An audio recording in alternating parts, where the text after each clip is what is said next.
funcionários dos Correios voltaram a trabalhar nesta quinta-feira. A greve durou 28 dias. Os Correios prevêem que as entregas sejam normalizadas em até 10 dias. Já os bancários continuam em greve. A paralisação começou no dia 26 de setembro e não tem previsão para acabar. Eles reivindicam melhorias nos salários, maior participação nos lucros e também o fim das metas abusivas. Nessa semana, o ministro da Educação, Fernando Haddad, afirmou que a greve dos Correios não vai atrapalhar o Enem, o Exame Nacional do Ensino Médio. Ele garantiu a existência de uma operação especial. Ela vai se dedicar à distribuição das provas e dos cartões de resposta. O Enem está marcado para o próximo fim de semana, nos dias 21 e 22 de outubro. E já que estamos falando em prova, vamos falar do vestibular da Universidade Positivo. 8.000 candidatos se inscreveram para o processo seletivo realizado no último domingo, dia 9. Esse foi o maior vestibular da história da instituição. Neste domingo, aconteceu o vestibular da Universidade Positivo. Foram 2 etapas.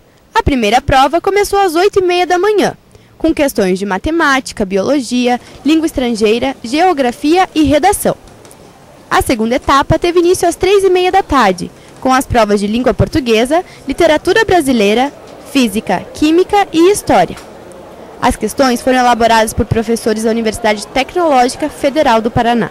As provas são feitas por uma fundação chamada Fundef, que é uma fundação que pertence aos professores do antigo Cefet.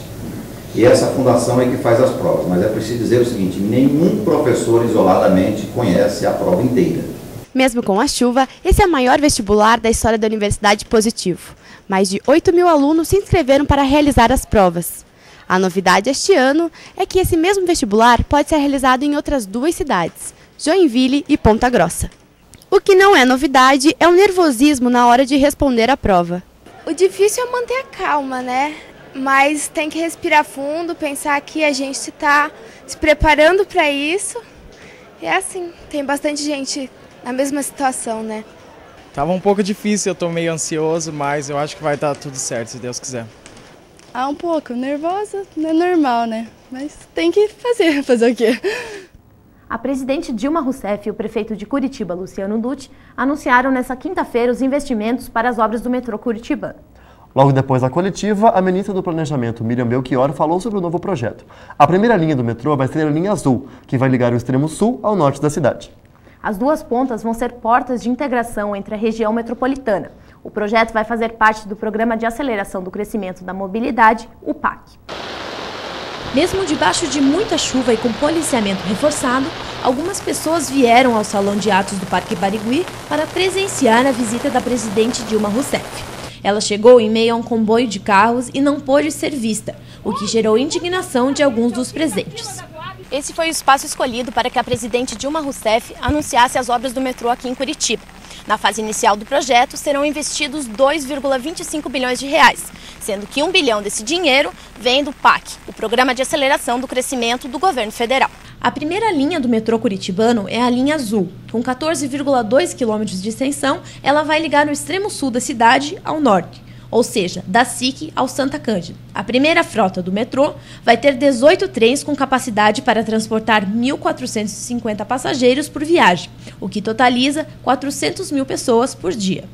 O metrô vai ser implantado embaixo das canaletas, as vias que hoje são exclusivas para os ônibus biarticulados. Com isso, esses espaços vão ser destinados às pessoas.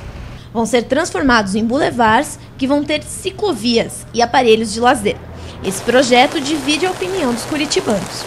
Uma excelente ideia, né? Tudo que venha melhorar o transporte coletivo aqui em Curitiba é bem-vindo.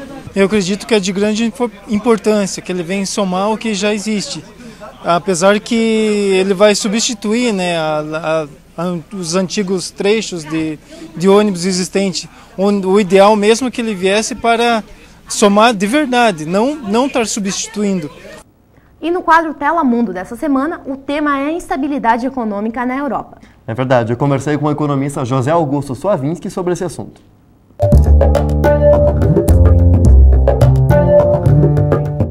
Olá, seja bem-vindo. Tudo bem, um prazer estar aqui com você. A crise de 2008 foi uma coisa que marcou bastante as pessoas. A gente escutou muito esse termo e a palavra crise ficou marcada na gente. Em 2011, qual é a relação da crise de 2008 com a de 2011? Praticamente é a mesma. A Europa chegou na exaustão do consumo.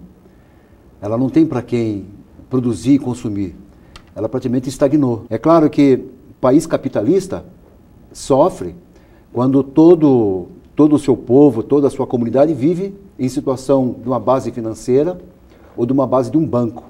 É financiamento, são papéis, investimentos, aplicações.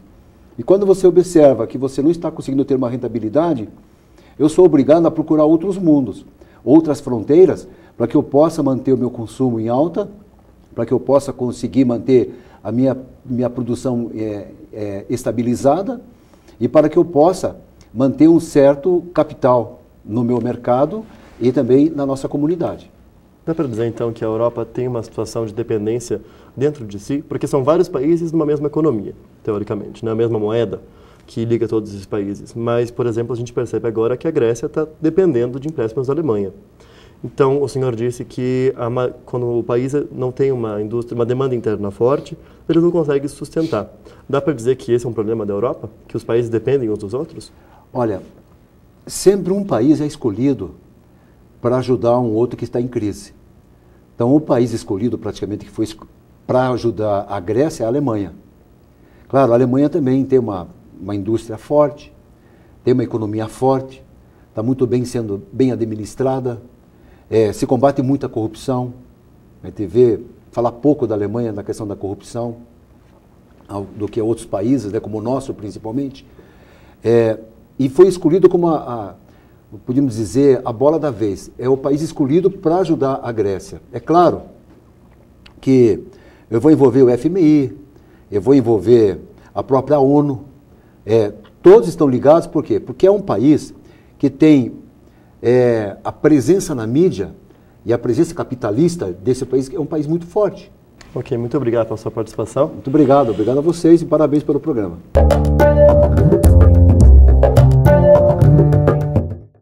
Gostou? Você pode assistir essa entrevista na íntegra. É verdade, é muito fácil. É só acessar o www.youtube.com/telaquadros. E no próximo bloco, conheça o espaço que a Biblioteca Pública do Paraná reservou para a literatura infantil. E você ainda vai ficar sabendo quais são as últimas estreias do cinema no quadro Claquete.